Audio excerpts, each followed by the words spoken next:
Hello out there, welcome to this tutorial on statistics. In this video, we'll be looking at median of grouped data. So we have our problem here. The table shows the scores of candidates in an aptitude test. Calculate the median of the distribution.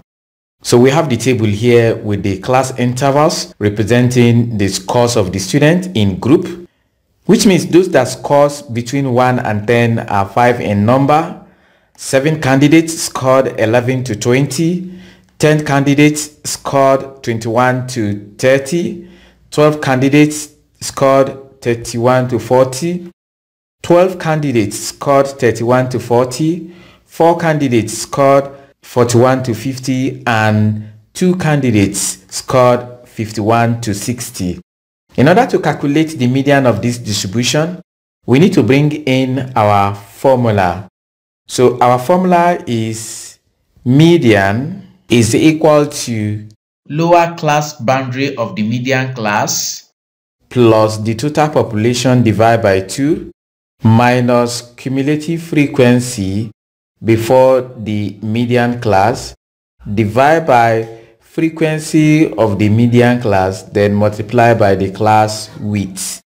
So by this, we need to create additional 2 columns for our table, and the first column going to be the lower class boundary that will enable us get lower class boundary of the median class.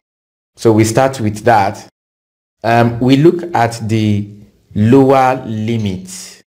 We get the lower class boundary from the lower limit. How do we do that? There is a number before this, which is 0. So we say 0 plus 1 gives 1, divided by 2 gives 0.5. That gives lower class boundary of that class. Then for the next class, it is 10 plus 11 divided by 2 gives 10.5.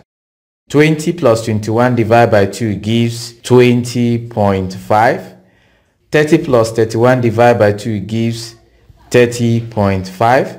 40 plus 1 divided by 2 gives 40.5. And finally, 50 plus 51 divided by 2 gives 50.5. So we've gotten the lower class boundary of the respective class intervals. We then go for cumulative frequency. For the cumulative frequency, as the name implies, we keep this, which is 5. Then 5 plus this 7 gives 12.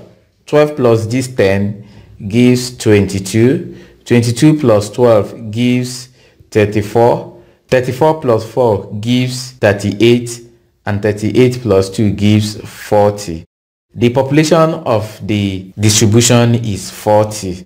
With this, we can now go ahead to get the parameters contained in the formula before we substitute. So our lower class boundary before the median class will be, we have to identify the median class. We can only do that from the cumulative frequency. Since the total population is 40, 40 divided by 2 is 20.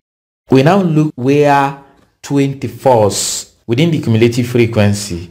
Where do we get 20 something within the cumulative frequency? And this is it. So which means the median class is this. So having gotten the median class, we go there to find the lower class boundary of the median class. The lower class boundary of the median class is 20.5. So having gotten that, we go for n divided by 2, n by 2, which is 40 divided by 2, and that gives 20. The next one is cumulative frequency before the median class. This is the median class. The cumulative frequency before the median class is 12. So we have it as 12 written down. Then the frequency of the median class. So we have the frequency of the median class to be 10. So frequency of the median class is 10.